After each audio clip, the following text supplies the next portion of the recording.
Welcome to the GuthrieAmerica podcast. We sit down with amazing people who do life in our community and who are from here because I believe every story should be told. I'm your host, Heady. Today I'm sitting down with Paul Ambriz. That's correct. Yes. Before we jump into this conversation with Paul, would you please go ahead and subscribe to the YouTube, wherever you listen to the podcast, just all the things, social media, Instagram.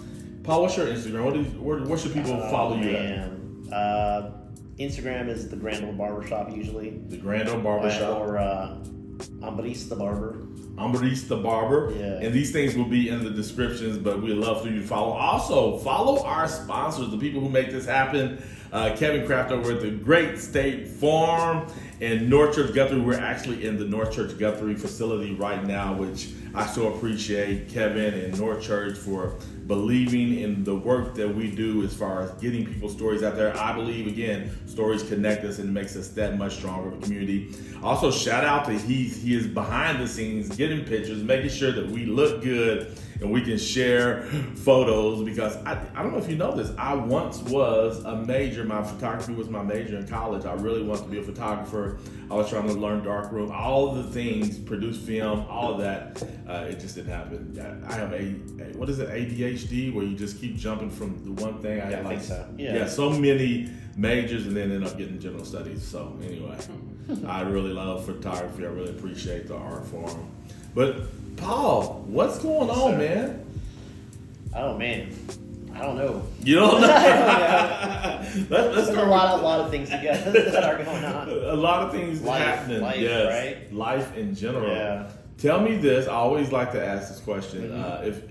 If I had your wife or your best friend or family sitting in your chair and I said, tell me who Paul is. How would they describe you? What would they say? Dude, that's a hard one. A father, a son, a man of God, a veteran, a Navy veteran, a Brazilian black belt, and those are all the good things. Those are all the good. We would hope that they would only say the good things. Now, tell Brazilian black belt. I saw that when you sent over your information. Like, what does it mean to be a black belt? Like, what? How do you get from, what do you start at, white belt or no belt? White belt, yeah. White belt, and then you get to black belt? Well, there's black, red, and then there's coral belt, which is like white, red, and then there's just red belt, which is, they consider those grandmasters. Okay. And there was at one time just a handful of them. There's more than that now, but yeah, it's a journey for sure. It took me 14 years just to get to black belt, but there was a few years in there where I was off and on with Jiu-Jitsu, being in the Navy. You know, you stay in port, then you leave on deployments and you come back in. A lot of exercises being out at sea. So there's a few years there in San Diego where I took off and went back for a few months and then took another year off. So, gotcha. But yeah, it's a journey for sure. Yeah, that's for sure. What made you get into that? Honestly, I moved to Baltimore, Maryland, where I was a recruiter for a little bit. So everything you see on the wire is true. Okay. Yeah, it's crazy out there. So when I was recruiting, I had eastern part of Baltimore and then the county of Baltimore County. So like Dundalk area, White Marsh. If people who were from Baltimore would know those areas. And I didn't know anybody. I moved somewhere where I didn't have any family, didn't have any friends, and so I would go to work, go to the fast food, drive through, grab some food, and then head home. And I wouldn't say I was depressed, but I just wasn't doing anything with myself. I was starting to gain weight, wasn't working out. And then I heard someone on the radio talk about Brazilian Jiu-Jitsu, and it was my first instructor. So, Mr. Lee. So, that's his first name. So, I heard Lee on the radio. I went to go check out his studio, the Jiu-Jitsu gym, and man, I fell in love with it. So it's definitely a humbling martial arts. Mm-hmm. And started in 2006 and got my black belt in, I believe, 2017. So oh wow, 17, 18, yeah. So you're talking 11 years. 11 years to get a black belt. Yeah. Oh yeah. So where did you when you got here? Like, is Jitsu is Blackbelt, like, is that a common thing here? Like, where did you end up In Oklahoma? Yeah, in Oklahoma. No, it's not. I feel like a lot of people started out like at a certain gym in Oklahoma City and then kind of spread out and it started their own gyms. But I mean, it's becoming more and more frequent that you see black belts, but it wasn't when I first got here in 2015 or 14. Sorry. Gotcha. Yeah, it's becoming more popular now. Oh yeah. Tell me what was it like? Like, so you've lived on the East Coast and the West Coast. Yep. You grew up on the East Coast, then moved to I grew up on the West Coast. Lived on the East Coast for a little while. What would you tell somebody the difference? Oh man, there's lots of differences, and it varies. You know, living in Southern California, most of Southern California, all have the same lingo. They all kind of live life the same way. You know, and it's a pretty big area because people who don't know, there's several parts of California. There's Southern, Central, Bay Area, and then Northern California. So those are the 4 areas. And people who are from California are very proud of where they're from. So you might hear someone say, oh, I'm from Northern California, or I'm from the Bay Area. So it's all those areas are very different. And just like on the East Coast, it's very spread out, and they're all different in their own ways. I mean, I've spent some time from Maine, all the way down to Florida. So it's I don't know how to describe it. It's very different in that way, but it's different in a good way. Yeah. You know, every place has their bad parts, but it was fun. I had fun. I haven't spent much time on the West Coast. Actually, I don't know if I've ever been on the West Coast. No. But I've been on the East Coast. I lived in Florida for a little while, even though, you know, and then spent some time in New York, DC, went up to Connecticut. But it's so, I feel like it's so that when I see the West Coast and meet people, it just feels so much different. Well, yeah, I would say like people on the West Coast are a little bit more relaxed, laid chill, back, chill, just do things at their own pace. Where in New York, I've been to New York as well, and it's very fast paced. Yeah, people don't stop. They don't. It's very impersonal. I feel like a lot of times. Baltimore's a little busy, but it's not as busy. Yeah. So I guess that's what I meant by like different in different areas on the East Coast. So. Yeah. It's just different. Yeah. No, it definitely is. Since living in Guthrie, what are some things that has really stood out to you, like coming to a smaller town? What has been the big difference for you? What are some things that you had to adjust to? I guess, you know, California's a slower pace of life. I would say living in Guthrie in Oklahoma is a little bit slower pace of life, which is great. I have no complaints. I love it, you know. I moved out here when I was, 35. Yeah, 35. So we came out here to raise a family, my wife and I. And so I think that's the greatest part about Oklahoma and Guthrie. Very family oriented, very, very godly values. And so I think it's an awesome place to raise a child. Yeah. So. How did you come? Because I'm always curious, like, you came from California. How did you find Guthrie? That's always the question. Like, was it family? Did you look at the map and be like, you know what? That small town right there is our spot. Just throw a dart at them. Yeah. It's all my wife, really. Her dad's originally from Oklahoma, and his dad was a pastor. And they moved from Oklahoma to San Diego, or LA area. Then San Diego eventually is where they settled at. And so my wife was born there, and she lived in Imperial Beach in San Diego. So it's the most southern city in California. So right before you get to the border. So she grew up 4 blocks away from the beach, kind of a beach bum in a way. But her dad eventually was retiring from the post office and wanted to move back to Oklahoma. He just had very fond memories of growing up here. And so he moved back in 2008, right before he retired. And my wife and I met a few years later. And she, you know, as couples start talking about family and kids and marriage, she's like, look, I eventually want to move to Oklahoma. And if you don't want to do that, we might as well just end it here.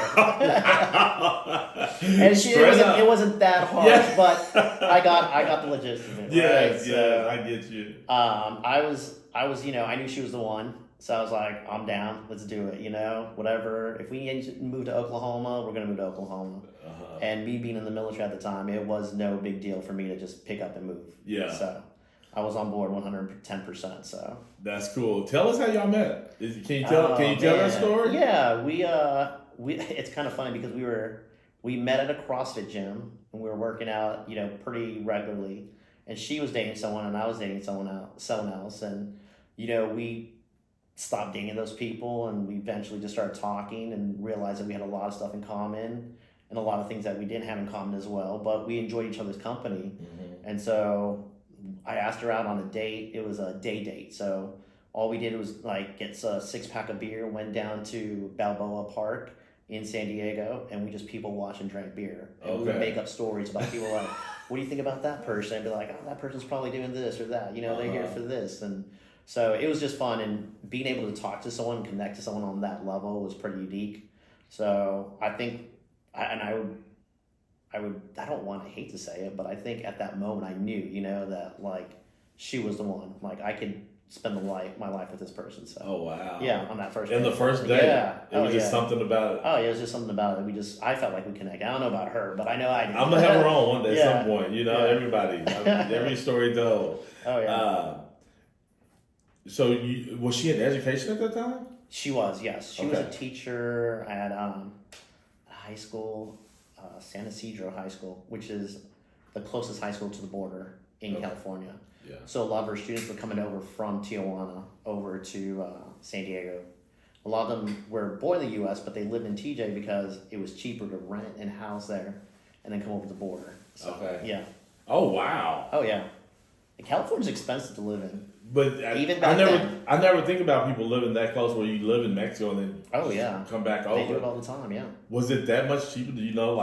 Yeah, it's much more cheaper to live in TJ than in Mexico than to live in San Diego. So that's one of the reasons we decided to move out here as well. And I think too, like having that opportunity to kind of do that, you get to experience like 2 different cultures pretty consistently, and you can kind of be in both worlds. Oh yeah, yeah, I like that. It was pretty cool. Yeah.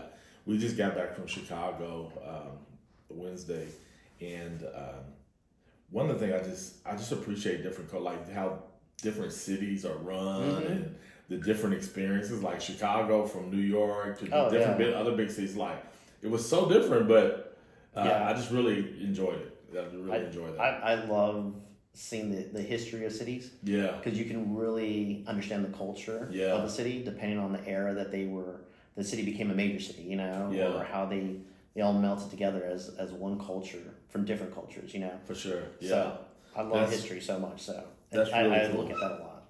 The history of the city, and kind of like like Guthrie, Oklahoma. So plenty of history too in every place, man. But going back to your wife being an educator. Like, what is it like to be married to a school teacher now? She's an administrator. Yeah. Like, what is it like keeping up with that lifestyle? It's when she was the principal at John Marshall High School, we went to a lot of football games, a lot of basketball games, a lot of track meets. So anywhere she was at, we would go into the city. So it's a lot better, and it's more cost efficient on gas and tolls and everything like that. But everything's here in Guthrie, and we're much more involved with our community than we were before, which is awesome. That's what we're here for. So but she has a great man. I don't want to tell her story, but she has an awesome story of she didn't start in education. Okay. She started another job, realized she needed to make a difference, and then went into education. So if you have her on, you can ask her that story. Yeah. But it's an amazing story. It's awesome. That's pretty cool. Yeah. No, I'm always interested in people and this is going to come into the next question, but people who are married to teachers, because they just give so much of themselves to their students, to their communities, and it's not a requirement, but it is a requirement to a certain degree. If you're really going to be able to dig in and serve these kids, you have to. You have to. And so that's the future. Like I love what she does because she's giving back not just to the community, but the kids who will give back to this community, and they're the first example of what it's like to want to give back without wanting anything back. So. Yeah. Now the next question is: you're an entrepreneur, and so your schedule is just as crazy because you're trying to. And I don't know if you still are, but you got to work on the business. Then you're also working in the business because you're a barber. Correct. Yes. And then you got to keep the books and all those things. So now you got your wife who's in education. you're an entrepreneur. How in the world do you manage that? So it's not as hard as people think it is. Okay. And it's not because I'm awesome at doing it. We just have, it's a small family-owned business. So it's me and my brother-in-law, Daniel Rumsey, his wife, and then my wife as well. So on top of being a teacher, she's also, we call her the HR department of the business. Okay. So people can complain to her, but it really doesn't go anywhere. It's a joke. But and then Becca, who's Daniel's wife, is our finance and our design. So all the t-shirts you see, all of our designs, she's the one that creates all that. And then Daniel and I like to say we're the talent of the business. So we get everything ready in the morning. Well, Daniel does a lot of stuff in the morning, get stuff ready. We cut hair, but yeah, we're always involved with the community in one way or another, trying to do something for the community because the community has given so much to us from the jump, man. Yeah. We couldn't have asked for a better start to our business than what we've had, and we continue to do that. So, and we like to give back because, again, the community's given to us. So. Yeah, for sure. Now, when you're thinking about being an entrepreneur, you're here to solve a problem. And I feel like being a barber in this community was definitely a problem that needed to be solved, because I didn't think there wasn't a lot of barbers. No, I think there was a few barbers here and there. Yeah. That did it. I mean, they did it full time, but not at the scale I guess that we're at now. So, and we were blessed and fortunate to be able to do that as we did it. And Daniel. So to go back, when I retired from the Navy in 2017. I went to EMT school because I was a firefighter and a search and rescue swimmer in the Navy. And I thought I was just going to do the same thing when I got out. It was just going to be an easy transition for me. And then everyone kept telling me, go to EMT school. If they see that on your resume, that might help you out getting hired on the fire department. So I went to EMT school at OKCOSU, and I did a few ride-alongs, and I had just retired from the military. I had a 3 and a 1-year-old, and unfortunately, I got to see a lot of domestic abuse with children, and so that kind of really turned me off from that. And I already had a stressful job. I didn't want to go into another stressful job and bring that home with a new family and seeing my kids, because every time I saw a child, I saw my kids in them, and that just broke my heart every time. And being in the military, maybe I just wanted to do something right there and then, and we couldn't because of one thing or another. Legal tape, Yeah. And so I kind of told my wife, I don't know if I will be able to do this. She's like, you've sacrificed 20 years of your life. You're going to want to find something that's going to make you happy for another 20 years. And so I believe I know she talked to her brother and her sister-in-law that were still living in San Diego at the time, and what I was going through. And so Daniel called me up and he's like, look at man, when I move to Guthrie in the next few months, I want to open up a barbershop. So this was his idea from who knows how far back. And he's like, do you want to do it with me? And I was like, I don't know, man. I love going to the barbershop. I love getting my hair cut. I just don't know if I can cut hair, And so I asked him, I was like, let me think about it for a few days. And I just started researching history and barbering. And I called him back and I was like, yeah, man, I'm on board. Let's do it. So I finished EMT school, and then I would say a few months later after that, I went right into barber school. And so he moved out here around that time. He got a job at AutoQuip. He was working at AutoQuip while going to barber school part-time, and I was going to school full-time because fortunately, being in the military, they give you money for college, and I was going to school full-time and not having to do it part-time. And I was still getting my retirement and a little disability, so I was able to help contribute to the family still while going to school full-time. And so in 2017, that was 2017, I worked in the city in a barbershop for a little bit, and then the building came available in 2021. So the building you're in now? We're the building we're in now, yeah. So we jumped right on it, and man, we've been rock and rolling ever since. So. Did y'all know that was the building y'all wanted? No. Okay. We were just looking for a building downtown, and everything was either too much or not available, and it was a blessing. So yeah.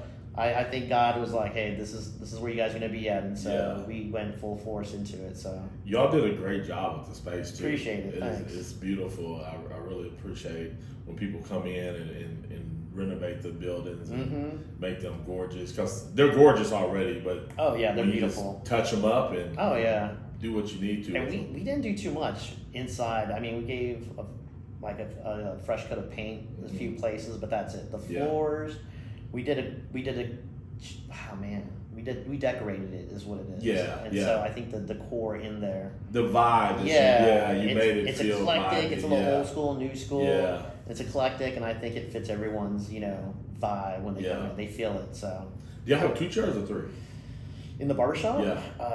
Like barbers? Yeah, barbers. We have 5 now. 5? Yeah, we added Jeff on last week on Wednesday. So now So you have 5 chairs in there? We have 5 chairs. And wow. Then Daniel and I are always looking. And he has 2 other chairs at his shop at his house that we have just in storage in case, and we'll fix them up. They're old and decrepit and breaking down. But Daniel's, man, that guy's a wizard with his hands, and he'll just fix things up right away. You should see his monster truck that he's built. It's pretty awesome. Yeah. He's built it from an engine and a car frame, and that's it.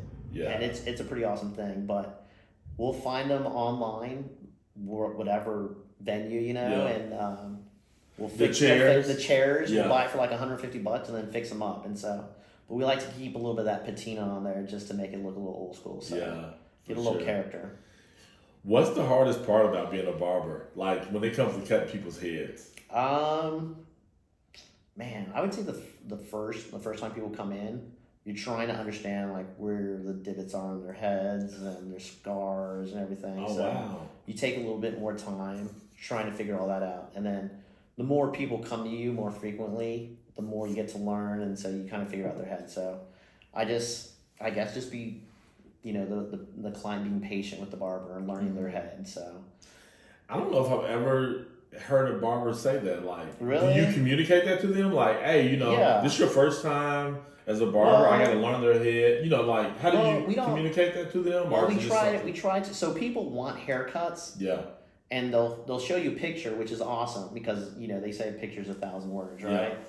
Yeah. Is that true? Is it 1,000 words? Or is it more? 2,000. 2,000. 2,000. So. But sometimes that haircut might not fit their head shape.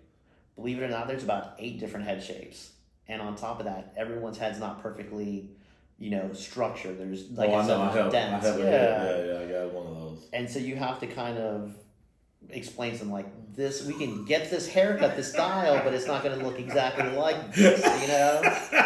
We can do this, but on your cranium. Let's go. I always like to say we're just barbers. We're not magicians. That's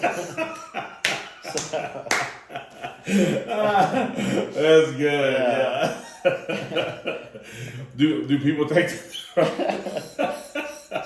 Have you had somebody not come back because you had to tell them their cranial? No, that haircut's not gonna look good on you, bro. Well, we try to be a little bit more tactful than that. Like, hey, your head's all jacked up. This is not gonna work out for you. Yeah,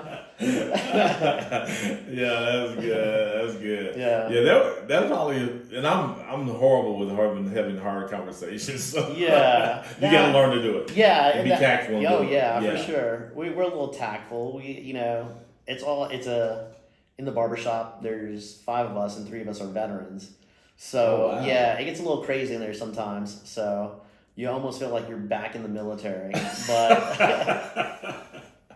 were they all Navy? No, 2 Marines. So, John and Gareth were Marine Corps. Okay. I was Navy. And then Daniel was a former welder. And Jeff has been a barber his whole life. So, yeah. Man, there's so many more questions I'd love to ask you around barber, but I also want to kind of, how did you end up in the Navy? Was that something coming out of high school you knew you wanted to do, or? No, I was, growing up in Riverside, California, it was a pretty rough area. Mm-hmm. And I think my dad was a truck driver, so he would truck drive at night and sleep during the day. And if I was in summer school during the summer, he would take me with him. I guess they just didn't want me getting in trouble or being around the wrong people. Just, was it idle hands, make problems or something like that? I don't even know what the saying is. Idle mind. Idle mind or idle hands. Workshop. Yeah, there you go. Yeah. There you go. So he would always take me with him during the summer, and I felt like I had that sense of travel, like something new, something different every day. And I grew up in a pretty rough neighborhood, gangs. I wouldn't say all over, but there were gangs in my neighborhood. And when I was younger, I had friends that got involved later on because of brothers or family members that were in gangs.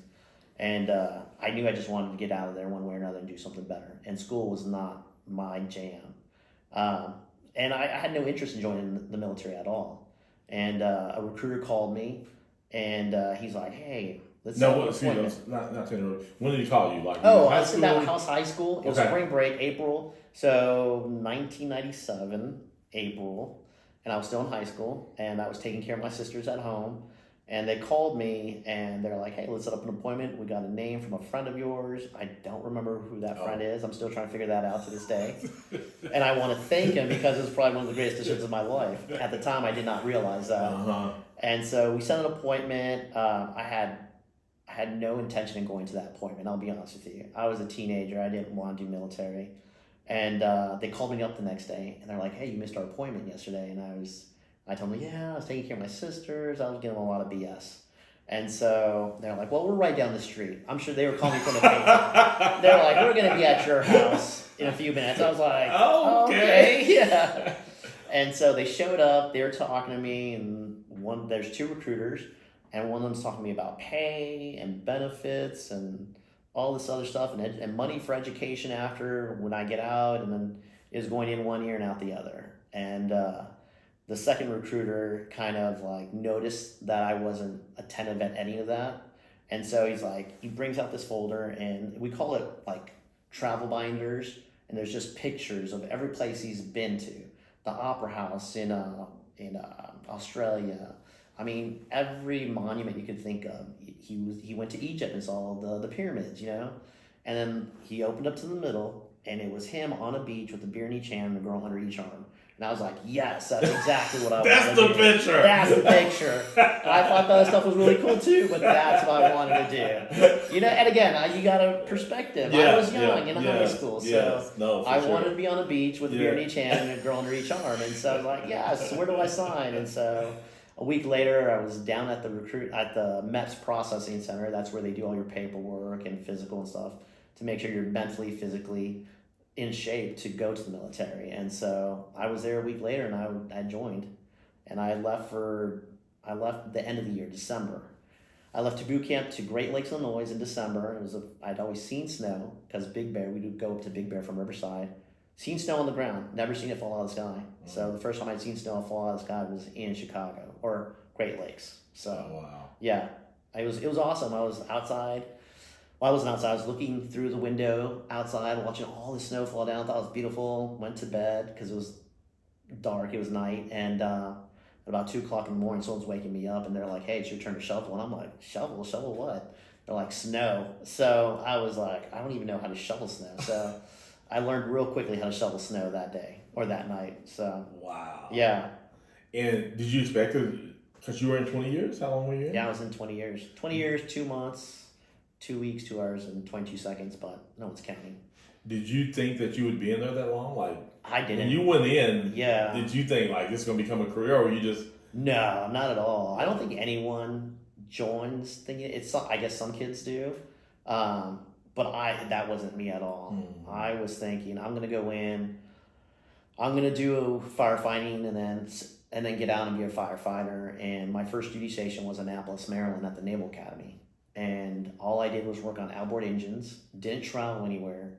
And I only worked like 9 months out of the year because we would take the boats out of the water and put them on stilts so that the hulls wouldn't crack because the winters can be pretty harsh there sometimes.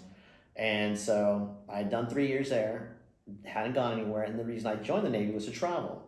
So I talked to the detailer, and I extended for 4 more years, got a brand new ship, the USS Howard. It was still being built in Bath, Maine, and that's how I got the opportunity to go to Bath, Maine for a little bit.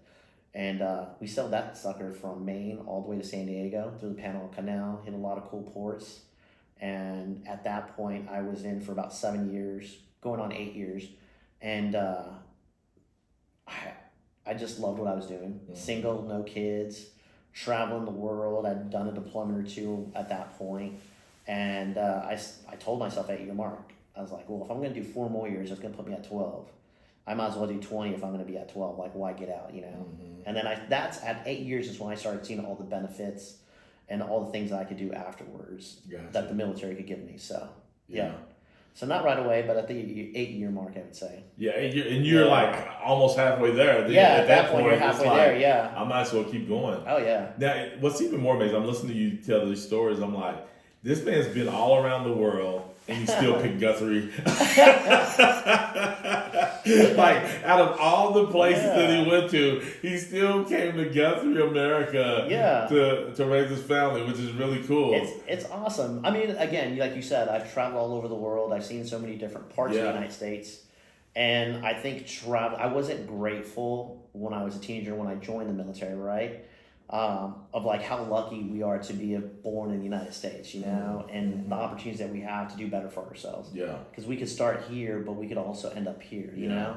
And so seeing everything. I've been in countries where, you know, there was a guy who's a shoe shiner because his father was a shoe shiner and, you know, his grandfather's a shoe shiner. And so they have no choice but to provide and work hard every day, which is, there's nothing wrong with that. Yeah. But they have no opportunity to move up, you know? And so that gave me the perspective of being grateful of living in the United States. Yeah. And so, you know, having a new family and want to raise a family in a good area, what better place than Guthrie, Oklahoma, right? Yeah. So, I mean, you grew up here, you know. Yeah, I'm all in. Yeah. I'm all with you, but it's really cool that you've literally been around the world and not Europe, but most of like what we consider the Asian Pacific. So if you've been to three different places outside the United States, I'm like, you've been around the world. You know what I'm saying? Like, for me, that's to me, it's like you didn't hit everything, but you've seen a bunch. Right? Oh, I've seen a lot. Yeah. So I've had a great time doing it as well. So that's really cool.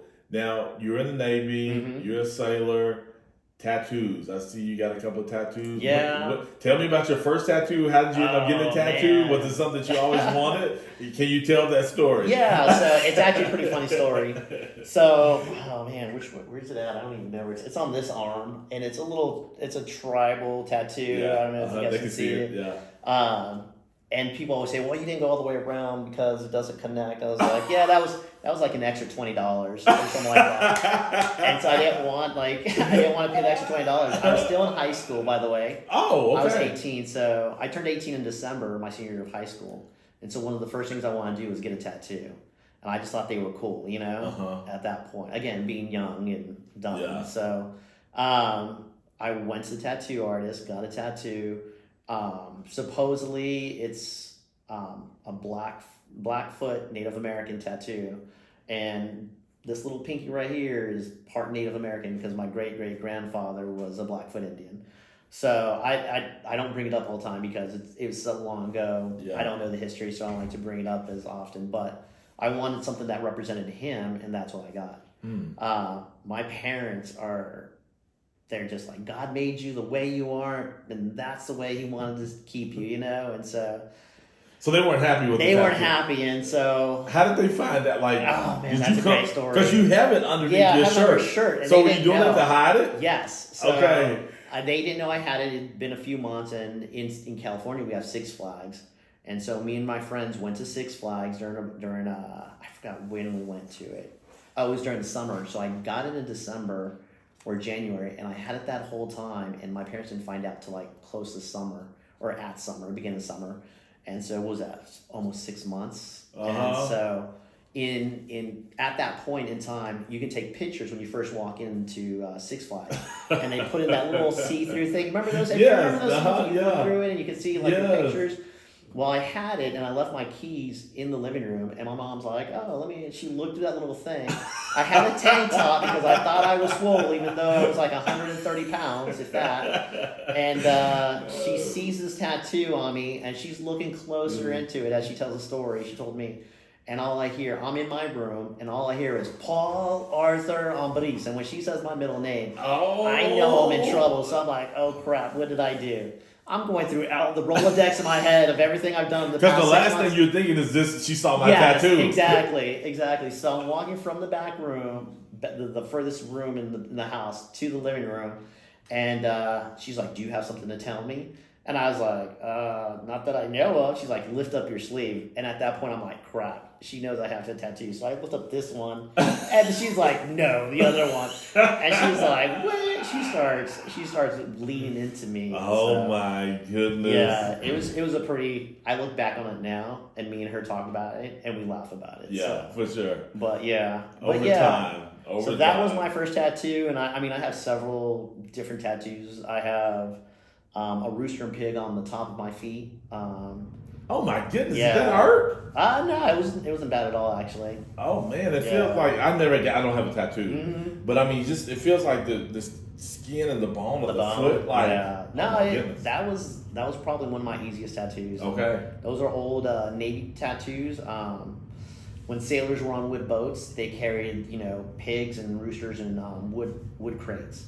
And so if a ship ever sank, again, this was during wood ship days, and if a ship were to sink, they would hold onto these crates because they floated. And so during World War II, they became very popular in getting tattoos tattooed on your feet, the rooster and the pig, and a rooster below was a rooster on the right, never lose a fight, pig below the knee, safe at sea is what it says, and I have that saying on that as well. So. And then I have sparrows, so every 3,000 nautical miles that you were to go out from your home port, you get one. So I have some traditional tattoos. I have the old Navy ship and then King Neptune. Bring it over here. Yeah. There you go. I don't know. Yeah, no, that's good. Yeah. Those look really good. Yeah, I still want to go all the way up. Do you really? Yeah, I have the whole state of California with the brown bear tattooed on my side, which is all here. I mean, I have quite a few tattoos I wish I probably would have done better on, So make better decisions on. That's all. Yeah. So how old can your children be to get a tattoo? Man, see we were talking about that earlier, right? Like we do things that we Yeah. don't want our kids to do, but you can't tell them no because you don't want to be a hypocrite. I mean, you gonna be a hypocrite on this? Nah, I can't do that. If they're 18 and they want to go and get a tattoo, I would highly suggest them not to get one until they get older to really think about it a little more. Yeah. But if they're dead set on it, I'll go with them. Just to make sure they're going to the right place, or I just want to make sure their experience is good. That's all. No, that's good. That's good. Talking about children, tell me, how old were you when you had your first child? I was 35 when I had my first one, and 37 when I had my second one. Yeah. What was that like to have that first child? Like, do you remember when your wife told you she was pregnant? Like, what was that like for you? It was thrilling, exciting. I mean, so at like 30, 31, living in California, most people are getting married, late 20s. I don't think it's uncommon now to get married when you get a little bit older. Yeah. But it got to a point where my mom and my sister were trying to set me up with coworkers or friends. Like, hey, I have a friend that you might be interested in. I was like, listen, I'm just taking it easy. I don't want to get involved. But going from not having anyone to meeting Gene and falling in love right away. It was quick. We knew each other. We started dating, and within a year, we got married. I proposed in May 5th, and we got married in September. So it was 6 months. Oh, okay. Yeah, and so it was really quick. But we hadn't known each other before that. But we had only been dating for a year, and I knew, I was like, I need to marry this woman before she gets away. Before she realizes what I'm really like, I need to tie the knot, get the contract signed before they find out. Exactly. Because I definitely married up. For sure. That's cool. Did being a father change your perspective on things? Oh yeah, for sure. Like you said, having kids at 35, you think you would have a little bit more patience. But kids, they just know how to push your buttons, man. They just. Now that they get older, I'm trying to rationalize things, and I guess you shouldn't negotiate with terrorists, but you're not negotiating. You're trying to have them understand the perspective of what they're doing. Probably might not be the best thing. Yeah. So I guess we're trying to go through that point, or try and get from that view. But I'm sorry, what was the question again? I would just like to change your perspective. Just being a father, just for sure. What started changing when you're young, you're living for yourself. You don't care. You're looking from your own perspective. But then once you become a father and a husband, you're like, okay, now this is my family. This is my tiny little tribe, and I need to protect them at all costs. Yeah. And so it was awesome. I remember I knew we were, well, she surprised me when we were pregnant, and then we went to go find out whether we were having a boy or a girl, and so when we found out we were having a boy, I did like this little happy dance. It was pretty funny. I think she still might have the video, but I was pretty excited, and I know we wanted a healthy baby, boy or girl, Yeah. but I don't know, for me sometimes it's just something about having a boy. For a man, it's just like it's different. Yeah. And I don't know what it's like to have a girl, because I don't have a girl, I only have 2 boys. Yeah. And I'm sure that's a humbling moment as well now. Yeah. So. Yeah, having a girl is a little different. Oh, I'm sure. I'm sure. And I know there's a special place in heaven for every man that has a girl, And if you have nothing but girls, there's even a special place. Oh my goodness, it's a very special. I just had Jake Jensen on, and he has all girls. Oh man. I was, he had 4? He must have all the patience in the world. My! And he seems like it. He's so chill. Like if you ever around him, he's just like super chill. And, oh man! But my youngest, which is my favorite child, she's a girl, and she's my youngest. And it's ridiculous how much. Oh yeah!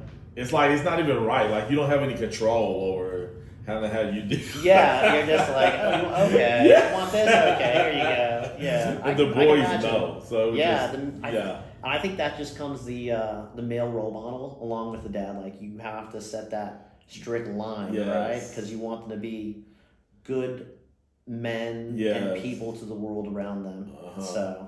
And sometimes they act like they don't understand, but they understand. Like, they do. This is your little sister. Like, come on. You need to. Yeah. Oh, yeah. Yeah. All right. So I got a few like either or kind of questions that I'm going to ask you. And let me find them here. Super easy here. These are going to be easy. And you can go in depth or however you want to on these. Okay. Apple or Android? Apple for sure. Wow. Yeah. You didn't even go think about it. Nah.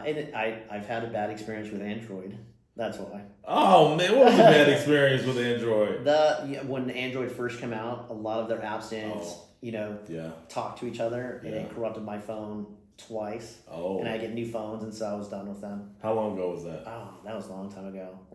I'm not gonna try to convince you to switch, but I'm just saying it's a different day. Oh, I'm sure it is for some people. Does it annoy you when you see a green bubble? No, not at all. It's not. Yeah, you're not that deep. I just know it just makes me feel better that I'm better than them. I'm joking. No, he's not. He walks the line though. He's not a full Apple guy. Nobody asked you to. Nobody even asked him to even respond to this thing. Yeah, it's true. It's true. I do both, but you walk the line, huh? I probably would be all Android if it wasn't for my family. Meaning that, like, my family are pretty Apple. Yeah, they need to get saved. Oh man, they need to come to know Jesus Christ as their Lord and Savior. Because they treat me as though like I'm an outcast. Yeah, it's like, what about loving your neighbor? What about being kind? What about what's the app you can't live without? The app I can't live without. Right now, I would say I think it's called CapCut. Yeah. Cut. Yeah, I know what you're talking about. It's for the videos and stuff. Yeah. They organize the videos, pictures and videos for you so well, and I do all our social media for our Instagram for the barbershop, and so it's an easy process. So yeah, that's cool. What's your go-to social media platform? Instagram. Yeah. Are you even on Facebook? I'm on Facebook as well. Yes. Okay. Facebook, Instagram, and that's it. I don't do the TikTok. Yeah. My dad calls it TikTok.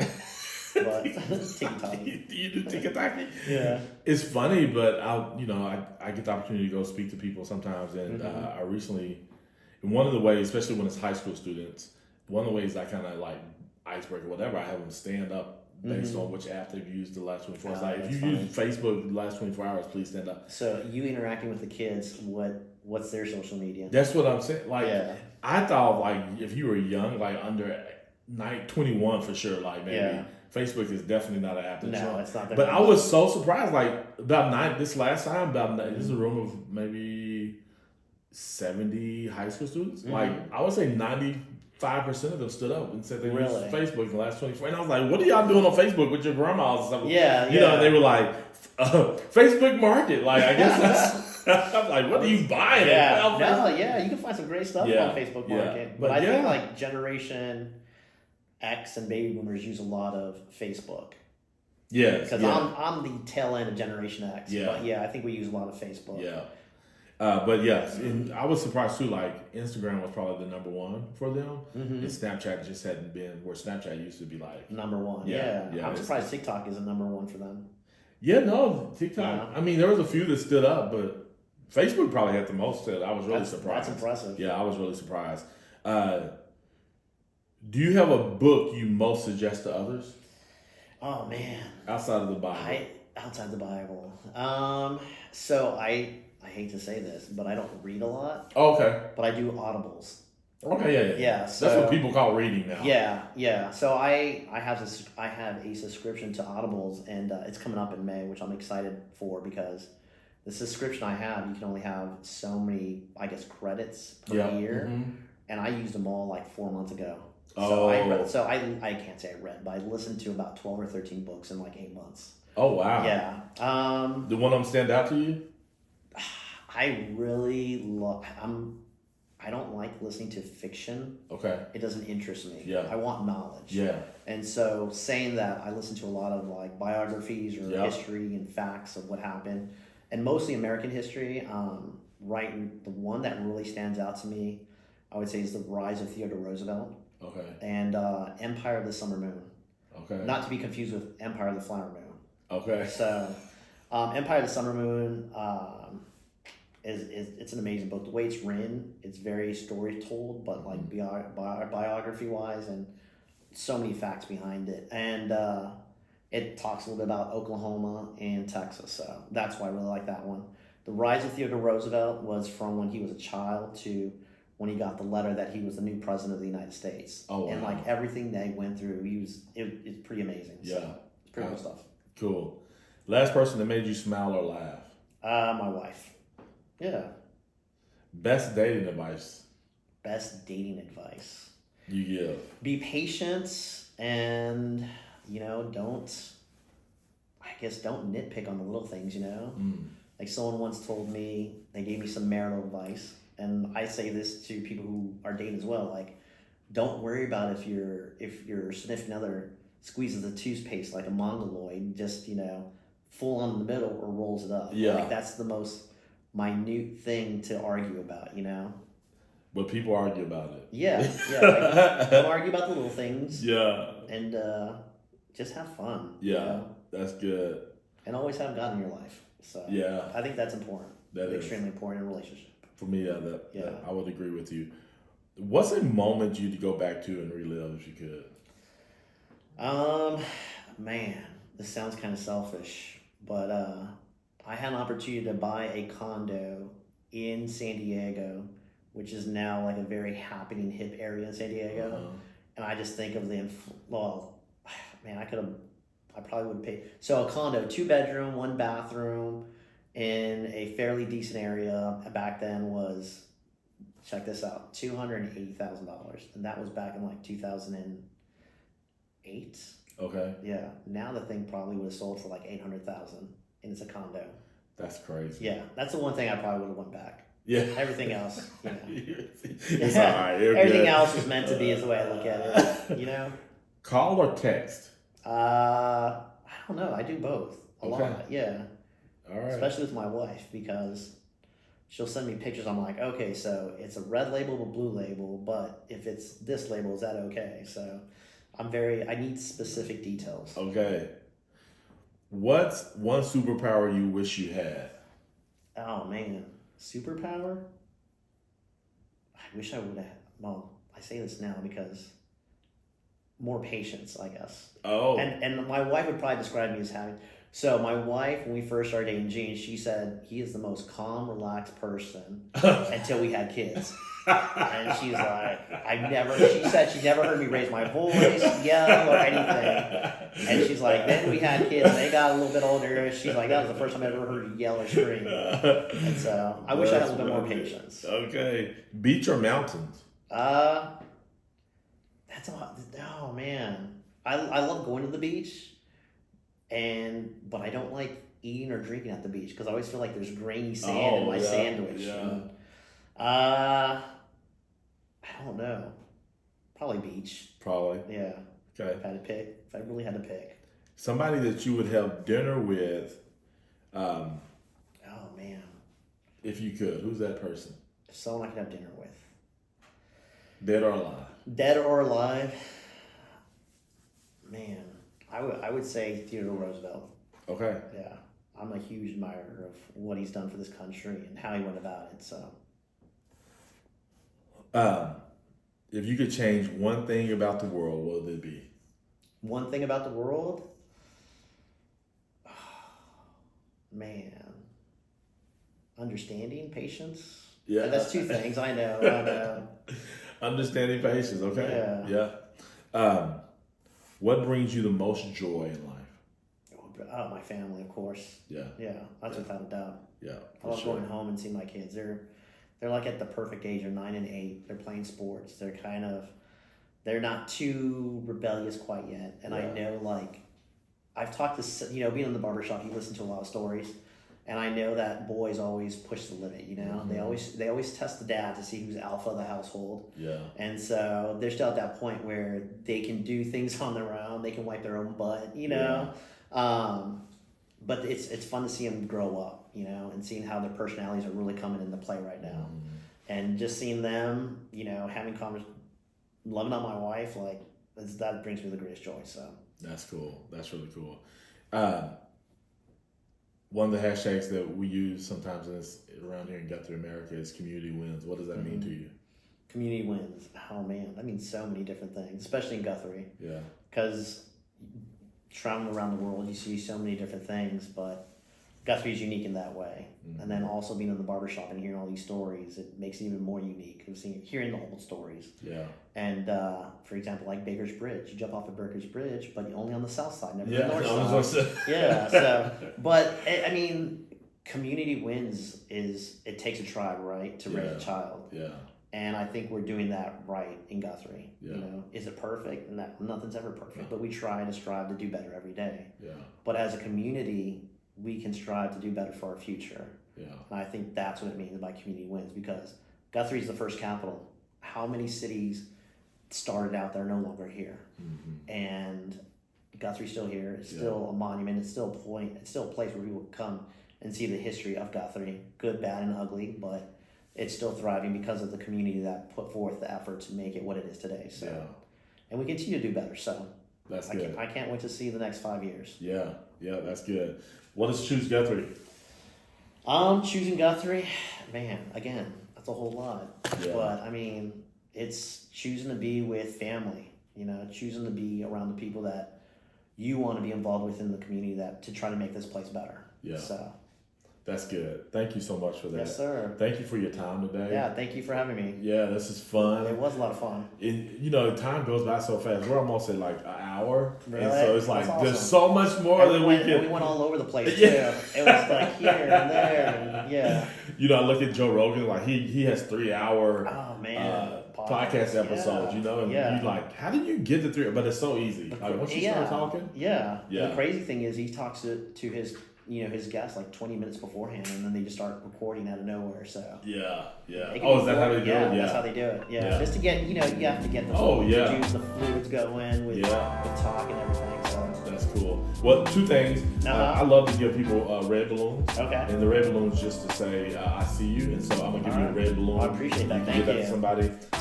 Also, I'm gonna give you a Go Win sticker. Go Win is being consistent and doing the right things that allow for you to achieve the wins that you define for your life, so that you can live out your greatest story. So I appreciate that. I'm Thank gonna give you a Go Win sticker. And again, thank you for being on the GuthrieAmerica podcast. Any last words you want to give shout out, or websites, or any of that kind of stuff?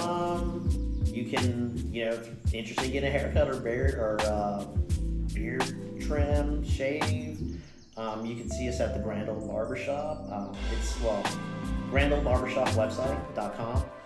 Instagram, the Grand Old Barbershop, and Facebook, the Grand Old Barbershop. We're not on TikTok. But we're located downtown downtown Guthrie at 103 West Oklahoma Avenue. And yeah, shout out to everyone who has seen this podcast. So, Yeah. Good.